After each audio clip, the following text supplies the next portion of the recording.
Hello everyone, welcome to Digicam.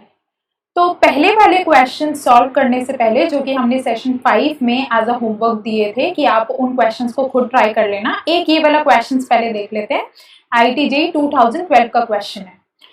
तो question ये कहता है कि a compound MPXQ has CCP arrangement of X, its unit cell structure is given below, the empirical formula of the compound is। ठीक है, तो सबसे पहले इस क्वेश्चन में आप स्ट्रक्चर को देखो। ठीक है, स्ट्रक्चर में M कहाँ प्रेजेंट है और X कहाँ प्रेजेंट है, सबसे पहले वो लिख लो। ठीक है, तो M अगर आप देखोगे, M is represented by a box. ठीक है, एक बॉक्स से रिप्रेजेंटेड है। तो यहाँ पे देखो 1 2 3 4, तो ये एजेस के बीच में तो है लेकिन सिर्फ 4 एजेस पे है। ठीक है, तो इसको लिख देंगे कि M 4 एजेस पे प्रेजेंट है। सेकेंड, एक यहाँ पे भी बॉडी सेंटर में प्रेजेंट है, तो 4 एजेस पे प्रेजेंट है और एक बॉडी सेंटर पर प्रेजेंट है। अब X वाले को देखते हैं। X is represented by a circle here. ठीक है, तो ये देखो आप कॉर्नर्स पे प्रेजेंट है, ईच कॉर्नर पे प्रेजेंट है और हर एक फेस पे प्रेजेंट है। ठीक है, ये ऊपर वाले फेस पे, ये साइड वाले पे, ये साइड वाले पे, ये आगे वाले पे, ये पीछे वाले पे, ये नीचे वाले पे। ठीक है, तो X अगर हम देखेंगे तो यहाँ पे फेस पे प्रेजेंट है और ऑल कॉर्नर्स पर प्रेजेंट है।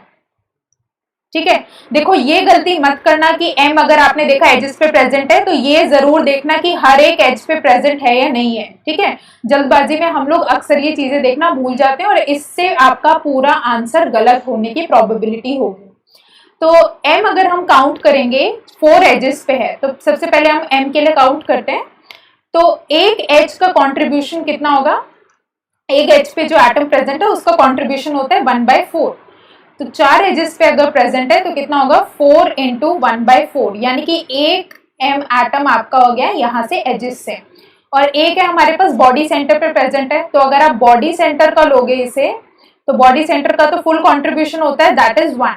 तो एजेस से आया 1 और बॉडी सेंटर से आया 1, तो कितना हो गया टोटल 1 + 1 2। ठीक है, तो M के एटम्स कितने हुए यहाँ पे 2। अब आते हैं X के एटम्स पे कि X के कितने प्रेजेंट है। तो X अगर आप देखोगे तो फेस पे प्रेजेंट है। अगर कोई एटम फेस पे प्रेजेंट है तो उसका कंट्रीब्यूशन कितना होता है, हाफ। ठीक है, तो एक का कंट्रीब्यूशन अगर होगा आपका हाफ एक फेस का, तो यहाँ पे 6 फेसेस पे प्रेजेंट है, तो 6 फेसेस का कंट्रीब्यूशन कितना होगा 6 × 1/2, दैट इज इक्वल्स टू 3। तो फेस से आपका कितना आ गया X 3। ठीक है, अब आते हैं कॉर्नर्स पे प्रेजेंट है। तो कॉर्नर का हमें पता है कि कॉर्नर का कितना होता है कंट्रीब्यूशन, एक कॉर्नर का होता है 1/8, राइट।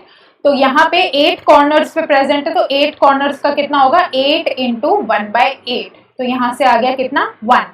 तो X के लिए 3 + 1 कितना आया 4। ठीक है, तो यहाँ से हमें पता चलेगा कि M कितने थे 2 और X कितने थे 4। तो आंसर आपका कितना आना चाहिए M2X4। लेकिन अब इस पे ध्यान रखना कि the empirical formula of the compound is, empirical formula मतलब कि सिंपलेस्ट रेशियो। ठीक है, तो 2 और 4 को अगर आप कैंसिल करोगे तो सिंपलेस्ट रेशियो क्या बनेगा MX2। तो आंसर आ गया आपका B, दैट इज MX2। अब चलते हैं जो पिछले वाले क्वेश्चंस सॉल्व करने के लिए मैंने आपको दिए थे, तो एक एक करके उनका फटाफट से आंसर डिस्कस कर लेते हैं। An element having atomic mass of 100। अब देखो एटॉमिक मास जो होता है ना, वो एटॉमिक मास यूनिट में गिवन होता है। ठीक है, जैसे अगर है 100 U, तो U क्या है यहाँ पे यूनिफाइड और दी एटॉमिक मास यूनिट। तो 1 म्यू जो होता है आपका 1 ग्राम पर मोल के बराबर होता है, यानी कि 100 U को भी आप लिख सकते हो क्या 100 ग्राम पर मोल। तो बेसिकली ये क्या गिवन है आपका मोलर मास गिवन है। ठीक है, तो 100 ग्राम पर मोल हो गया। हैविंग BCC स्ट्रक्चर, अगर BCC स्ट्रक्चर है तो Z की वैल्यू क्या आ गई यहाँ पे 2। Unit cell edge of 400 picometre, तो A यानी कि यूनिट सेल एज आपकी कितनी आ गई 400 पिकोमीटर। ठीक है, अब यहाँ पे ये देखो कि डेंसिटी किसमें पूछी है, ग्राम पर सेंटीमीटर क्यूब। तो अगर आप मोलर मास देखोगे ये तो ग्राम में है, लेकिन ये किस में है पिकोमीटर में, तो आपको इसमें किस में कन्वर्ट करना पड़ेगा सेंटीमीटर में। तो ये हो जाएगा आपका कितना 400 × 10⁻⁻10 सेंटीमीटर, क्योंकि आपका एक पिकोमीटर में 10⁻⁻10 सेंटीमीटर होते हैं, तो 400 पिकोमीटर में 400 इंटू 10⁻⁻10 सेंटीमीटर होगा। ठीक है, तो अब इसमें फॉर्मूला लगाना है बस डायरेक्ट, क्या कि डेंसिटी इक्वल्स टू जमुना Z into M into Na, sorry divided by Na into a cube, जहां पे ए क्यूब क्या होगी आपकी वॉल्यूम। ठीक है, अब एक फॉर्मूला लगा लेंगे, density equals to Z into M into Na into a cube. ठीक है, तो Z यहाँ पे कितना था हमारे पास 2, क्योंकि ये BCC है। मोलर मास कितना दे रखा है आपके पास 100। एवोगैड्रो नंबर आपको पता है कितना होगा 6.022 इंटू 10⁻23, और A आपका कितना आया 400 इंटू 10⁻⁻10, और इसका करेंगे हम लोग क्यूब। ठीक है, तो जो डेंसिटी आएगी वो किस में निकल के आएगी, ग्राम पर सेंटीमीटर क्यूब में। ठीक है, अब इस पर्टिकुलर थिंग को जब आप सॉल्व करोगे तो आपका आंसर आएगा इक्वल टू 5.191 ग्राम पर सेंटीमीटर क्यूब। ठीक है, इसकी कैलकुलेशन करोगे, इसको और सिंप्लीफाई कर लेते हैं थोड़ा। ये कितना होगा 200 डिवाइडेड बाय 6.022 इंटू 10⁻23 इंटू, अब 4 का क्यूब अगर आप करोगे तो कितना हो जाएगा ये 64 इंटू ये 10⁻2 का और 10⁻⁻10 का क्यूब करोगे तो ये आ जाएगा आपका कितना 10⁻6 इंटू, सॉरी इसको मैं इधर लिख देती हूँ, 200 divided by 6.022 into 10⁻23 into 64 into 10⁻6 into 10⁻⁻30। ठीक है, इसको और सिंप्लीफाई करो, 200 divided by 6.022 into 10⁻23 into 64 into 10⁻⁻24। ठीक है, तो अब ये वाली पावर्स जो होंगी वो कैंसिल हो जाएंगी, 23 और 24 वाली, ये बचेगा कितना 200 divided by 6.022 into 10⁻23 -24, so basically ये हो जाएगा 10⁻⁻1 इंटू 64 बस। अब ये 10⁻⁻1 ऊपर जाके कितना बनेगा 2000 डिवाइडेड बाय 6.022 इंटू 10⁻, अच्छा ये वाला तो ऊपर चल गया, इंटू 64। तो बेसिकली आप इसे सॉल्व करोगे तो आपका आंसर आएगा कितना बी, दैट इज 5.191 ग्राम पर सेंटीमीटर क्यूब। ठीक है, तो इसमें बस एक ही चीज थी आपकी इंपॉर्टेंट, एक तो ये था कि बीसीसी का जेड इफेक्टिव पता होना चाहिए आपको, दूसरी बात ये थी कि कन्वर्जन फैक्टर पता होना चाहिए किसका, picometre into centimetre cube. Next question पे आते हैं, sodium and magnesium crystallises in BCC and FCC. तो वो कह रहा है कि सोडियम जो है वो बीसीसी में हो रहा है और मैग्नीशियम जो है आपका एफसीसी में हो रहा है। तो नंबर ऑफ मैग्नीशियम और सोडियम एटम्स कितने प्रेजेंट है एक यूनिट सेल में, मतलब बेसिकली आपको क्या बताना है, जेड इफेक्टिव बताना है। तो जेड इफेक्टिव आपको बीसीसी का पता है कितना होता है 2 और एफसीसी का कितना आता है 4, तो answer is D, that is 2 and 4। Next question देख लेते हैं फटाफट। A solid having density of, तो इसने डेंसिटी दे रखी है ऑलरेडी कितनी 9 इंटू 10⁻³ kg पर metre cube, forms face centred cubic crystal. तो एफसीसी है तो जेड इफेक्टिव आपका कितना बन गया equal to 4 of edge length दे रखी है आपकी 200√2 पिकोमीटर। अब यहां से ये देखो कि डेंसिटी मीटर में है और ये किस में है पिकोमीटर में। ठीक है, तो आप इसे कन्वर्ट कर दो, पिकोमीटर की जगह क्या लिख दोगे इंटू 10⁻⁻12 मीटर। अब उसने पूछा है मोलर मास बताना है। अब ये इंपॉर्टेंट है, देखो अगर आपको मोलर मास बताना है तो मोलर मास तो किस में होता है केजी पर मोल में। ठीक है, तो यहां पे क्या बताना है आपको मोलर मास बताना है, लेकिन अगर आपको बताना हो क्या कि एक एटम का मास उसने पूछा है, बेसिकली या मास पूछा है आपका सिर्फ ग्राम्स में, ग्राम पर मोल में नहीं। ठीक है। ग्राम केजी पर मोल का बेसिकली क्या मतलब है कि एक मोल का मास कितना होगा। अगर उसने एक ही एटम का मास पूछा है जो कि आपको सिर्फ ग्राम में दिया है तो आप एवोगैड्रो नंबर से डिवाइड नहीं करोगे, ठीक है। यहाँ पे इसने मोलर मास पूछा है, मतलब एक मोल का मास पूछा है, तो आप वो डेंसिटी वाले फॉर्मूले में एवोगैड्रो नंबर यूज करोगे। एक बार ये चीज पहले समझ लेते हैं और उसके बाद क्वेश्चन सॉल्व करते हैं। देखो सिंपल सी बात है कि density equals to Z M Avogadro number into a cube, ठीक है। ये फॉर्मूला आपका तब वैलिड है जब आपका m जो है वो मोलर मास है। मोलर मास मतलब जो केजी पर मोल में होगा, यानी कि एक मोल का मास गिवन है तब।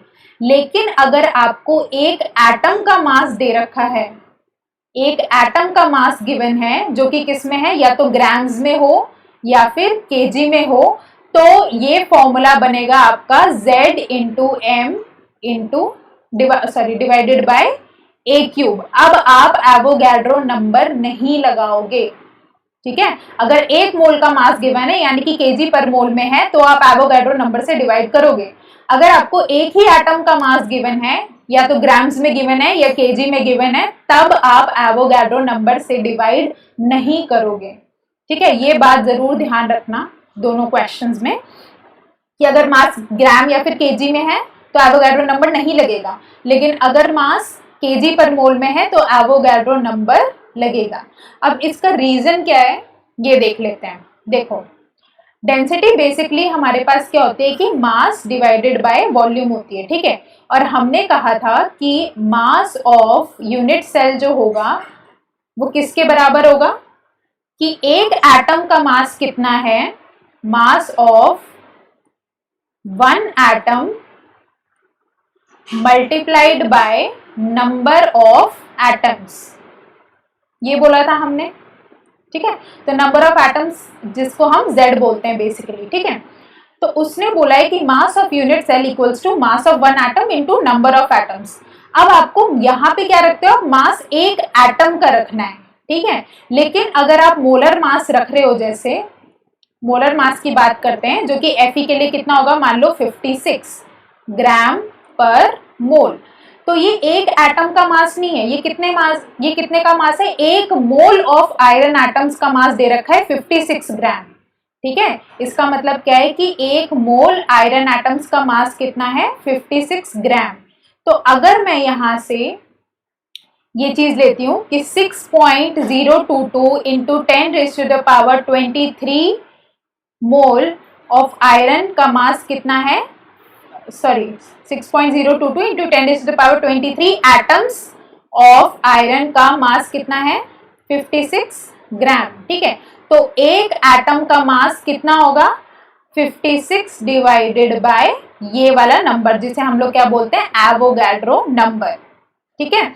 तो इसलिए जब आपको मोलर मास दिया था तो डेंसिटी वाले फॉर्मूले में एवोगैड्रो नंबर आ रहा था। क्यों आ रहा था, क्योंकि हम यहाँ पे जो मास ले रहे थे, जो m ले रहे थे, वो ले रहे थे क्या, मोलर मास ले रहे थे, ठीक है। तो मोलर मास से एक एटम का मास बनाने के लिए, या एक मोल ऑफ एटम से एक एटम का मास बनाने के लिए हम उसे एवोगैड्रो नंबर से डिवाइड कर देते हैं, ठीक है। तो यहाँ पे अब हम डेंसिटी वाले फॉर्मूले में पुट करेंगे तो ये क्या बनेगा आपका, Z number of atoms into mass of one atom. तो mass of one atom basically क्या निकला है, m/Na, और वॉल्यूम कितनी हुई, A क्यूब, अगर क्यूबिक यूनिट सेल है तो जो ये मोलर मास है ये एक मोल का मास होता है, इसलिए हम इसे एवोगैड्रो नंबर से डिवाइड करते हैं ताकि हमारे पास मास ऑफ वन एटम आ जाए, ठीक है।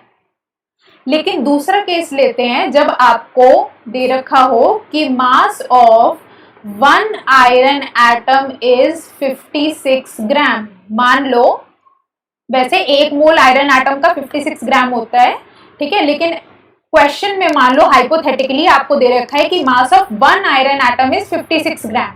तो अब डेंसिटी हमारे पास क्या था, मास डिवाइडेड बाय वॉल्यूम, ठीक है, जहां पे वॉल्यूम क्या हो गया, A क्यूब, अगर क्यूबिक क्रिस्टल सिस्टम है तो, और मास क्या हो गया हमारे पास, number of atoms into mass of one atom, mass of one atom, ठीक है। तो अब हमें पता है कि मास ऑफ वन एटम का मास कितना है 56 ग्राम्स। तो अब डायरेक्ट आप ये वाला मास रख सकते हो। अब आपको एवोगैड्रो नंबर से डिवाइड करने की नीड नहीं है। ठीक है, आई होप आपको ये कॉन्सेप्ट समझ में आया होगा कि जब हम मोलर मास लेते हैं तब हम एवोगैड्रो नंबर से डिवाइड करते हैं, जब हम मोलर मास नहीं लेते सिर्फ एक एटम का मास ले रहे हैं तब हमें एवोगैड्रो नंबर से डिवाइड करने की कोई नीड नहीं है। ठीक है, अब आते हैं इस वाले क्वेश्चन पे। देखो डेंसिटी हमारे पास ये दे रखी है, सब कुछ दे रखा है, हमें मोलर मास बताना है। ठीक है, तो मोलर मास वाले फॉर्मूले में तो एवोगैड्रो नंबर आता है, तो ये बन गया आपका क्या, जमुना। ठीक है, तो डेंसिटी कितनी हो गई 9 × 10⁻³ kg पर मीटर क्यूब में है, तो हम पिकोमीटर को भी किस में चेंज करेंगे, मीटर में चेंज करेंगे। तो Z कितना है, FCC है तो हो गया 4, मोलर मास हमें निकालना है। एवोगैड्रो नंबर आपका आ रहा है 6.022 × 10⁻23 इंटू A³ अब A देखो यहाँ पे कितना है 200 × √2 पिकोमीटर, लेकिन हमें इसमें किस में कन्वर्ट करना है, मीटर में। तो होगा 200 × √2 इंटू 10⁻⁻12 और उसका क्यूब। क्यूब करना मत भूलना, ये बहुत कॉमन मिस्टेक है कि हम लोग क्यूब करना भूल जाते हैं। ठीक है, तो अब कुछ नहीं करना, बस यहां से आपकी n की वैल्यू आ जाएगी कि 9 × 10⁻³ इंटू 6.022 इंटू 10⁻23 इंटू ये जो आपका क्यूब वाला यहाँ पे आएगा डिवाइडेड बाय 4, ये आ जाएगा आपका मोलर मास। ठीक है, तो ऐसे करके अगर आप मोलर मास कैलकुलेट करोगे, इसकी कैलकुलेशन जब आप परफॉर्म करोगे तो आपका मोलर मास यहाँ पे निकल के आएगा 0.0305 kg पर मोल। तो इसका आंसर होगा आपका थर्ड ऑप्शन। ठीक है, नेक्स्ट चलते हैं अब हम लोग पैकिंग एफिशिएंसी पे। ठीक है, अब ये बहुत इंपॉर्टेंट टॉपिक है सीबीएसई पॉइंट ऑफ व्यू से भी, और अगर आप कॉम्पिटिटिव एग्जाम्स के लिए पढ़ रहे हो तो उसके लिए भी, तो आप ध्यान से देखते हुए चलना है इस टॉपिक को। ठीक है, पैकिंग एफिशिएंसी को समझने के लिए मान लो एक यूनिट सेल है यहाँ पे। ठीक है, अभी मैं ले रही हूँ SCC kind of unit cell, जिसमें सिर्फ कहाँ पे प्रेजेंट होंगे, कॉर्नर्स पे एटम प्रेजेंट है। मान लो यहाँ पे प्रेजेंट है, यहाँ पे प्रेजेंट है, यहाँ पे प्रेजेंट है, यहाँ पे प्रेजेंट है, यहाँ पे प्रेजेंट है, यहाँ पे प्रेजेंट है, यहाँ पे प्रेजेंट है और यहाँ पे प्रेजेंट है। ठीक है, एक्चुअली में क्या होता है, ये इतने छोटे छोटे एटम्स नहीं होते, एक्चुअली में इनको पूरा ये लोग टच करते हैं एक दूसरे को। ठीक है, ये ऐसे टच करेंगे एक दूसरे को, इतने बड़े बड़े एटम्स होते हैं। तो अब क्या होता है कि यूनिट सेल का पूरा स्पेस ऑक्यूपाई नहीं होता। ठीक है, ये पूरा यूनिट सेल है और इसके अंदर जितना स्पेस मेरे पास एटम्स ने ऑक्यूपाई कर रखा है उसे हम लोग बोलते हैं पैकिंग एफिशिएंसी। अगर मान लो जैसे 100 में से 100 मेरे पास वॉल्यूम है मान लो यूनिट सेल की, ठीक है, उसमें से मेरे पास सिर्फ 68 वॉल्यूम जो है उसमें एटम्स प्रेजेंट है, मतलब एटम्स ने सिर्फ 68 वॉल्यूम ऑक्यूपाई कर रखी है। तो जो रेस्ट आपकी होगी दैट इज 32% जो मेरे पास बचेगा यूनिट सेल का, वो होता है एम्प्टी। ठीक है, वो क्या रहता है, खाली। तो पैकिंग फ्रैक्शन हम लोग इसी चीज को बोलते हैं कि अगर एक पूरा यूनिट सेल है उसमें कितना वॉल्यूम आपके एटम्स ने ऑक्यूपाई कर रखा है, वो क्या हो जाएगा, पैकिंग एफिशिएंसी। और बाकी स्पेस क्या रहेगा, एम्प्टी। ठीक है, जिसे हम लोग क्या बोलते हैं, वॉइड। बेसिकली क्या बोलेंगे, वॉइड। ठीक है, तो अब हमें पैकिंग एफिशिएंसी कैलकुलेट करनी है एससीसी के लिए, बीसीसी के लिए और एफसीसी के लिए। ठीक है, तो सबसे पहले पैकिंग एफिशिएंसी का जनरल फॉर्मूला देख लेते हैं। देखो general formula of packing efficiency basically कितना होगा कि volume occupied by all atoms, मतलब जितने भी एटम्स हैं वो कितना वॉल्यूम ऑक्यूपाई कर रहे हैं यूनिट सेल में, divided by volume occupied by और volume of basically unit cell, volume of unit cell. ठीक है, तो पैकिंग एफिशिएंसी का जनरल फॉर्मूला क्या हो गया, volume occupied by all atoms और volume of the unit cell. ठीक है, अब हम इसे दो चीजों में निकाल सकते हैं, या तो फ्रैक्शन में निकाल सकते हैं, तो आप यही वाला फॉर्मूला यूज करोगे, और अगर आपसे पैकिंग एफिशिएंसी पूछी है परसेंटेज में तो आप इस फॉर्मूले में इनटू 100 करोगे। ठीक है, बस यही डिफरेंस है। अगर फ्रैक्शन में पूछा है तो ऐसे ही रहने दो, अगर परसेंटेज में पूछा है तो आप इसको इनटू 100 कर दोगे। ठीक है, अब सिंप्लीफाई करते हैं इस फॉर्मूले को और, तो volume occupied by all atoms, जैसे हमने मास के लिए किया था कि मास ऑफ ऑल एटम्स क्या होगा कि कितने नंबर ऑफ एटम्स है into mass of one atom. Similarly volume occupied by all atoms क्या होगा कि नंबर ऑफ एटम्स, कितने नंबर ऑफ एटम्स हैं इनटू वॉल्यूम ऑक्यूपाइड बाय या फिर वॉल्यूम ऑफ वन एटम। ठीक है, ये क्या देगा आपको कि सारे एटम्स कितनी वॉल्यूम ऑक्यूपाई कर रहे हैं, divided by volume of unit cell, volume of unit cell. तो यहाँ पे नंबर ऑफ एटम्स को हम लोग क्या लिख सकते हैं, Z। ठीक है, और ये याद रखना कि एटम को हम लोग क्या कंसिडर करते हैं, स्फीयर कंसिडर करते हैं। ठीक है, तो वॉल्यूम ऑफ अ स्फीयर हमारे पास कितने की इक्वल होती है, 4/3 pi r cube, where r is the radius of the atom. तो यही फॉर्मूला अब हमें यूज करना है कि Z into volume of one atom divided by volume of unit cell, और फिर हम लोग निकाल लेंगे क्या, पैकिंग एफिशिएंसी। ठीक है, हाँ, तो देखो जैसे बेसिक आइडिया है ये जनरल पैकिंग एफिशिएंसी का। देखो अगर मैं इसकी पैकिंग एफिशिएंसी देखूं तो ये मान लो जो एग ट्रे है मेरे पास वो यूनिट सेल है। ठीक है, अब इसमें जितनी स्पेस एग्स ने ऑक्यूपाई कर रखी है वो होगी मेरी पैकिंग एफिशिएंसी। इसमें कम स्पेस ऑक्यूपाई कर रखी है तो इसकी packing efficiency in comparison to इस वाले की क्या होगी, कम। इसकी पैकिंग एफिशिएंसी क्या होगी, पैकिंग एफिशिएंसी ऑफ 1, अगर मैं इसको 1 मार्क करूं, इसको 2 मार्क करूं, तो packing efficiency of 1 will be greater than packing efficiency of second. क्यों, क्योंकि फर्स्ट वाले में ज्यादा एटम्स ने स्पेस ऑक्यूपाई कर रखी है एज कंपेयर टू सेकेंड वाले में। ठीक है, सेकेंड वाले में स्पेस ज्यादा है मेरे पास, मतलब एम्प्टी वॉइड ज्यादा है और एटम्स ने जो स्पेस ऑक्यूपाई करी है वो बहुत ज्यादा कम है, तो पैकिंग एफिशिएंसी क्या हो गई, कम। ठीक है, लेकिन अगर मैं वॉइड की बात करूं कि वॉइड किस में ज्यादा है, तो वो किस में होगा, सेकेंड में ज्यादा होगा इन कंपैरिजन टू फर्स्ट। ठीक है, तो चलो अब एक एक करके पैकिंग एफिशिएंसी कैलकुलेट करते हैं SCC की। ठीक है, अब यहाँ पे एक चीज याद रखना कि हम लोग क्यूबिक क्रिस्टल सिस्टम ले रहे हैं जिसकी एज लेंथ क्या होती है, बराबर, यानी कि A = B = C। ठीक है, तो इसलिए हम उसकी वॉल्यूम को, जिसको हम देते हैं length into breadth into height, उसको हम लोग किससे दे रहे हैं, A³ से दे रहे हैं।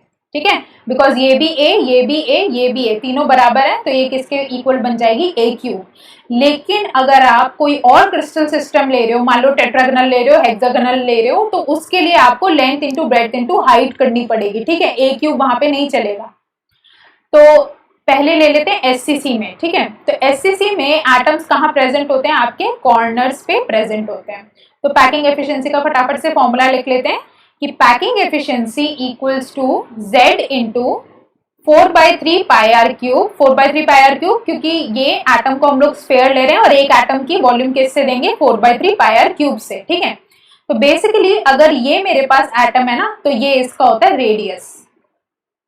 ठीक है, और वॉल्यूम कैसे निकालोगे, 4/3 pi r cube, where r is the radius of atom, divided by volume of unit cell. अब यूनिट सेल की वॉल्यूम यहाँ पे क्या हम ले रहे हैं, A³, क्योंकि ये क्या है, क्यूबिक क्रिस्टल सिस्टम। ठीक है, और Z की वैल्यू, क्योंकि SCC है, SCC में Z की वैल्यू क्या होती है आपकी, 1, तो 1 into 4/3 pi r cube divided by A³, ये आ जाएगी आपकी पैकिंग एफिशिएंसी, किसमें, फ्रैक्शन में। अब हमारे पास ये टास्क है कि R और A का रिलेशन अगर कैसे भी करके पता चल जाए तो हम पैकिंग एफिशिएंसी निकाल सकते हैं। ठीक है, तो अब यहाँ पे देखो, मान लो मैंने यहाँ पे लिया है, ये सेंटर है इस एटम का, ये सेंटर है इस एटम का। ठीक है, तो अगर आप देखोगे ये क्यूब की एज लेंथ है, देख रहे हो, ये क्यूब की क्या है, एज लेंथ है, और इस एज लेंथ को हम लोगों ने क्या नाम दे रखा है, A नाम दे रखा है। ठीक है, या मैं और अच्छे से बना के दिखा देती हूँ, क्योंकि अल्टीमेटली आपको ही बनाना है एग्जाम में। ठीक है, पिक्चर्स तो आप यूज नहीं कर पाओगे। हाँ, तो देखो ये आपकी क्या है, एज लेंथ है। ठीक है, तो ये क्या हो गई, A। अब अगर आप इस पे एटम्स ड्रॉ कर रहे हो, जैसे यहाँ पे H और A ड्रॉन है, अगर आप यहाँ पे एटम्स ड्रॉ कर रहे हो तो आप देखोगे कि ये लेंथ कितनी हो गई, R, और ये लेंथ कितनी हो गई, R, यानी कि ए जो है वो कितने के बराबर है, 2r के, ठीक है। ये वाली लेंथ कितनी हो गई r, ये वाली लेंथ कितनी हो गई r, तो कितना हो गया a इक्वल्स टू 2r। तो यहाँ पे आप ये एज रिलेशन अप्लाई कर सकते हो कि a equals to 2r, where a is the edge length of the cubic crystal system और r जो होगा वो है रेडियस ऑफ द एटम, ठीक है। तो अब कुछ नहीं करना, r की जगह क्या रखना है आपको, a/2। r की वैल्यू यहां से कितनी आ गई, a/2। बस अब आसानी से कैलकुलेट कर लो, 4/3 इंटू पाई इंटू a/2 का whole cube divided by a cube. अब a क्यूब से a क्यूब कट जाएगा और 2 क्यूब हमारे पास नीचे आ जाएगा, तो ये कितना हुआ 4/3 इंटू 8 इंटू पाई, क्योंकि 2 का क्यूब किया है, ठीक है। अब यहां से कटेगा, कितना होगा 4 1 जा 4, 4 2 जा 8, तो आपका ये कितने के बराबर आएगा, पाई/6 के बराबर आएगा, ठीक है। तो ये आ गई आपकी packing efficiency in terms of pi. अब आपसे बोला है कि इसे नंबर के फॉर्म में अगर निकालना है तो ये कितने करोगे आप, 3.14 डिवाइडेड बाय 6, या फिर आप 22/7 कुछ भी वैल्यू रख सकते हो पाई की। पाई की क्या रख सकते हो, 3.14 रख सकते हो, या फिर पाई की वैल्यू कितनी रख सकते हो, 22/7। तो अगर आपको फ्रैक्शन में पूछिए तो आपकी आएगी ये वाली वैल्यू अप्रॉक्स 0.52, ठीक है। लेकिन अगर आपको पैकिंग एफिशिएंसी परसेंटेज में पूछिए तो बस आपको क्या करना है, इसको 100 से मल्टीप्लाई कर देना है, तो ये कितना हो जाएगा 52%। तो पैकिंग एफिशिएंसी एचसीसी की कितनी आई, 52%, ठीक है। सेम फॉर्मूला यूज करके अब हम लोग निकाल लेंगे बीसीसी का। देखो अब बीसीसी में एक चीज बहुत ज्यादा इंपॉर्टेंट है कि यहाँ पे हमें बात करनी पड़ेगी किसकी, बॉडी डायगोनल की और फेस डायगोनल की, ठीक है। कि बेसिकली बॉडी डायगोनल क्या होता है और फेस डायगोनल क्या होता है, ठीक है। तो सबसे पहले मान लो एक क्यूब ड्रॉ कर लेते हैं, पिक्चर से भी मैं आपको समझा दूंगी, एक बार खुद ड्रॉ करके देखोगे ना तो आपको चीजें ज्यादा समझ आएंगी, ठीक है। ये देखो, ये मैंने एक क्यूब ड्रॉ कर लिया, ठीक है। अब आपको क्या करना है, देखो फेस डायगोनल बेसिकली होता क्या है, देखो ये एक फेस है, ये एक फेस है। जब आप इसी फेस के ऑल्टरनेटिंग कॉर्नर्स को ज्वाइन करते हो तो इसे बोल देते हैं हम लोग क्या, फेस डायगोनल, ठीक है। मान लो ये वाला फेस है ऐसे, तो यहां से लेके अगर आप यहां ड्रॉ करोगे तो ये भी फेस डायगोनल, इस कॉर्नर से लेके इस कॉर्नर तक ड्रॉ करोगे तो ये भी क्या होगा, फेस डायगोनल, ठीक है। लेकिन बॉडी डायगोनल क्या होता है, बॉडी डायगोनल अगर आप देखोगे यहां पे एक एटम लिया, ठीक है, और इसका ऑल्टरनेटिंग एकदम ऑपोजिट वाला जो होगा, जो कि बॉडी से पास करेगा डायगोनल, उसे बोलेंगे बॉडी डायगोनल, ठीक है। यहाँ पे देख रहे हो ए और एफ को जो लाइन ज्वाइन कर रही है वो क्या है, बॉडी डायगोनल। एफ और डी को जो लाइन ज्वाइन कर रही है वो क्या है, फेस डायगोनल। बी और डी को जो लाइन ज्वाइन करेगी वो होगी फेस डायगोनल। बी और ई को जो लाइन ज्वाइन करेगी वो आपका हो जाएगा क्या, बॉडी डायगोनल। तो ऐसे करके आप फेस डायगोनल और बॉडी डायगोनल पढ़ सकते हो, ठीक है। अब सिंपल सी बात आती है कि सबसे पहले हम लोग निकालेंगे कि फेस डायगोनल की लेंथ कितनी है, ठीक है। क्या निकालेंगे, फेस डायगोनल की लेंथ कितनी है, ठीक है। तो यहाँ पे हम कंसिडर कर रहे हैं, लेट अस से फेस इज EFCD, ठीक है। हम लोग फेस बना लेते हैं यहाँ पे, ये क्या होगा, E यहाँ पे, F यहाँ पे, C यहाँ पे, D, ठीक है। तो F और D को अगर आप ज्वाइन करोगे तो ये क्या बनेगा, फेस डायगोनल, ठीक है। तो अब ये देखो FE क्या है मेरे पास, A के बराबर है, एज लेंथ है। ED भी मेरे पास क्या है, A के बराबर है। तो यहाँ पे एंगल कितना होगा क्यूब का, 90 डिग्री होता है, ठीक है। तो हम लोग पाइथागोरस थ्योरम अप्लाई करेंगे कि हाइपोटेन्यूज का स्क्वायर इक्वल्स टू परपेंडिकुलर का स्क्वायर प्लस बेस का स्क्वायर, ठीक है। तो हाइपोटेन्यूज क्या है मेरे पास, FD, that is the face diagonal जिसकी हमें लेंथ निकालनी है। परपेंडिकुलर क्या है, A square that is FE, और बेस क्या है, ED, that is also A square. तो ये आपका कितना बना, 2A square will be equal to FD का स्क्वायर या फिर फेस डायगोनल का स्क्वायर, ठीक है। तो अब आपको FD की वैल्यू चाहिए तो आपको रूट कर देना है दोनों साइड, ये क्या बन जाएगा, √2 ए, यानी कि फेस डायगोनल की मेरे पास लेंथ कितनी आ रही है, √2a। इसे जरूर याद रखना, ठीक है, कि फेस डायगोनल की लेंथ कितनी आ रही है, √2a। अब बात करते हैं किसकी, बॉडी डायगोनल की। अब हमें बॉडी डायगोनल की लेंथ निकालनी है। तो बॉडी डायगोनल देखो ये क्या है, AF है ना, बॉडी डायगोनल यहाँ पे क्या आ रहा है, AF। तो अब आपको एक ऐसा ट्राइंगल लेना है, देखो इन ट्राइंगल, ये देखो यहां से AFD, इन ट्राइंगल AFD अगर आप लेते हो which is right angled at D, मतलब एंगल D हमारे पास 90 डिग्री का है, ठीक है। तो यहाँ पे अगेन पाइथागोरस थ्योरम लगाओ कि AF का square will be equal to what, FD का स्क्वायर प्लस हाइट का स्क्वायर दैट इज AD का स्क्वायर। तो AD क्या है यहाँ पे, परपेंडिकुलर, FD क्या है, बेस, और AF क्या हो गया, हाइपोटेन्यूज, ठीक है। तो AF क्या है, बेसिकली हमारे पास बॉडी डायगोनल, तो हमें AF की वैल्यू निकालनी है। FD क्या था मेरे पास, फेस डायगोनल, जिसकी वैल्यू हम लोगों ने ऑलरेडी निकाल ली थी, जो थी √2a का स्क्वायर, प्लस AD मेरे पास क्या है, एज लेंथ है क्यूब की, है ना, तो ये कितने की इक्वल होगी, a स्क्वायर। तो AF का square will be equal to √2 का स्क्वायर करोगे कितना होगा, 2, a का स्क्वायर a स्क्वायर, तो AF का whole square will be equal to 3a square. AF मेरा क्या है, बॉडी डायगोनल, तो AF की वैल्यू अगर आप निकालोगे, रूट कर दो दोनों साइड, √3a, यानी कि बॉडी डायगोनल की मेरे पास वैल्यू कितनी आई, √3a। फेस डायगोनल की मेरे पास वैल्यू कितनी आई, √2a, ठीक है। अब बस हमें इतना ही जानना था, और इसी दो चीजों से, इसी दो रिजल्ट से हम लोग BCC और FCC का पैकिंग फ्रैक्शन निकाल सकते हैं, ठीक है। तो पहले BCC का देख लेते हैं। देखो AF मेरे पास क्या था, बॉडी डायगोनल था।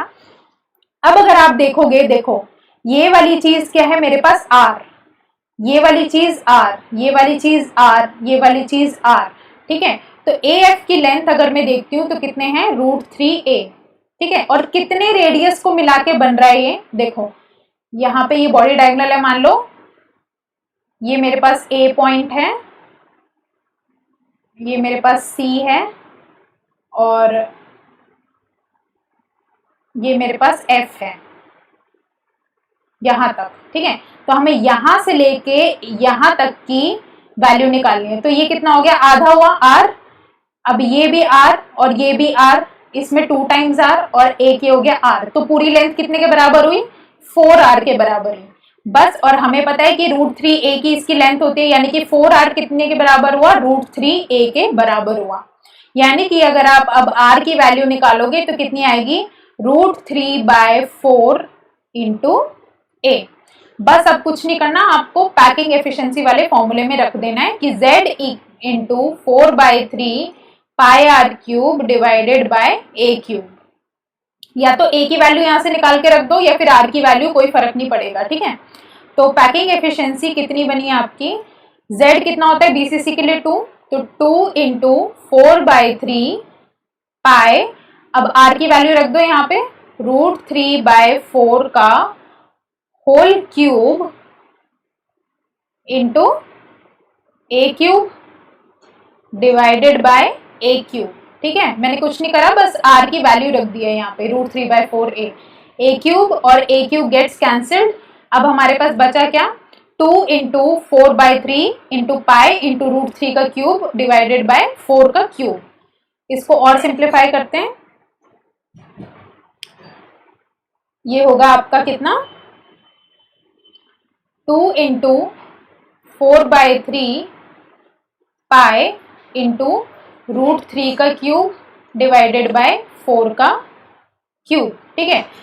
और सिंप्लीफाई करो, 2 इंटू 4/3 इंटू √3 इंटू √3 कितना हो गया, 3, और एक और √3, तो ये बन जाएगा 3 इंटू √3, और ये कितना हो जाएगा आपका 4 इंटू 4 इंटू 4, ठीक है।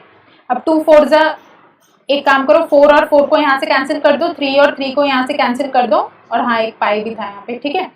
तो ये आपका बन जाएगा क्या, 2 into √3 divided by 16 into pi, ठीक है। और ये आपका हो गया कितना,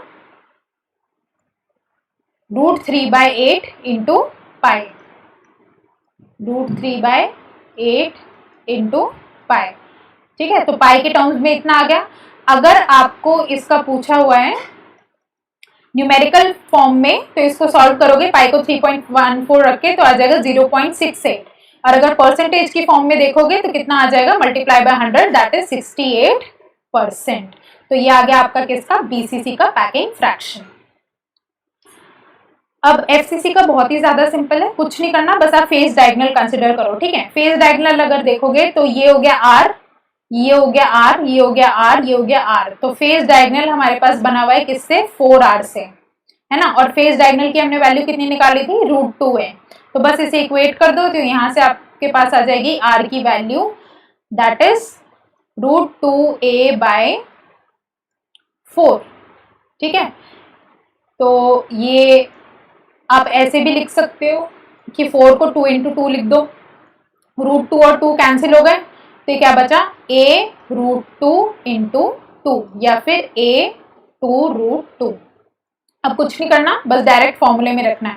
तो z into 4/3 πr³ divided by a³, ये पैकिंग एफिशिएंसी का फॉर्मूला था। z कितना होता है एफसीसी के लिए, 4, तो 4 इंटू 4/3 पाई इंटू r कितना आया, a/2√2 का whole cube divided by a³। अब a³ और a³ यहां से कैंसिल हो जाएगा। ठीक है, बचा क्या हमारे पास, 4 इंटू 4/3 पाई और नीचे डिनोमिनेटर में इंटू 2√2 का होल क्यूब, या फिर 4 into 4 into pi divided by 3 into 2 cube कितना हो गया आपका 8, और √2 को आप 3 टाइम्स लिखोगे तो √2 और √2 कितना हो गया 2, और ये बच गया √2। ठीक है, तो यहां से आपका कैंसिल हो गया 4, ये हो गया 2, 2 2 ज़ा 4, ये भी आपका कैंसिल हो जाएगा। ठीक है, तो बचा आपके पास कितना, π/3√2। ठीक है, तो पाई की फॉर्म में आपके पास वैल्यू कितनी आ रही है, π/3√2, π/3√2। या फिर आप इसे ऐसे भी लिख सकते हो कि दोनों जगह √2 मल्टीप्लाई कर दो, तो ये कितना आ जाएगा, √2 पाई डिवाइडेड बाय 6। ठीक है, आप इसे ऐसे भी लिख सकते हो। अब कुछ नहीं करना, अगर आपको पूछा फ्रैक्शन में तो इसे कैलकुलेट करोगे, आपके पास आएगा अप्रोक्सीमेटली 0.74। ठीक है, और परसेंटेज में करना है तो मल्टीप्लाई बाय 100, तो ये आ जाएगा आपके पास 74%। तो ऐसे ही हम लोग एफसीसी का पैकिंग फ्रैक्शन निकाल सकते हैं, परसेंटेज में भी और फ्रैक्शन में भी। अब फटाफट से समराइज कर लेते हैं। ठीक है, तो सिंपल क्यूबिक के लिए हम लोगों ने देखा था कि r क्या होता है, a/2 के बराबर होता है। फेस सेंटर के लिए हम लोगों ने देखा था r equals to a/2√2। Body centre के लिए हम लोगों ने देखा था r equals to √3a/4। Volume of the atom हम लोगों ने कैसे निकाली कि 4/3 πr³ होती है, तो बस r की जगह हम लोगों ने ये वैल्यू सब्स्टिट्यूट करी है तीनों में। ठीक है, packing density in terms of pi आप निकाल सकते हो, π/6, √2 π/6, √3 इंटू π/8, और फ्रैक्शन में निकालोगे तो 0.52, 0.74, 0.68। अब अगर आप पैकिंग डेंसिटी निकालते हो परसेंटेज में, तो बस इन फ्रैक्शंस को 100 से मल्टीप्लाई करना है, तो ये कितना होगा, 52%, 74% और 68%। ठीक है, अब आते हैं परसेंटेज ऑफ वॉइड। ठीक है, तो परसेंटेज ऑफ वॉइड अगर आपको किसी भी चीज की निकालनी है तो वो किसके इक्वल होती है, 100 minus packing efficiency in percentage.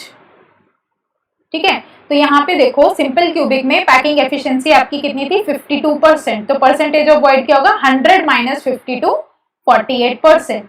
Similarly FCC में देखोगे packing density in terms of percentage कितना था, 74%, तो यहाँ पे परसेंटेज ऑफ वॉइड कितना हुआ, 100 माइनस 74, 26%।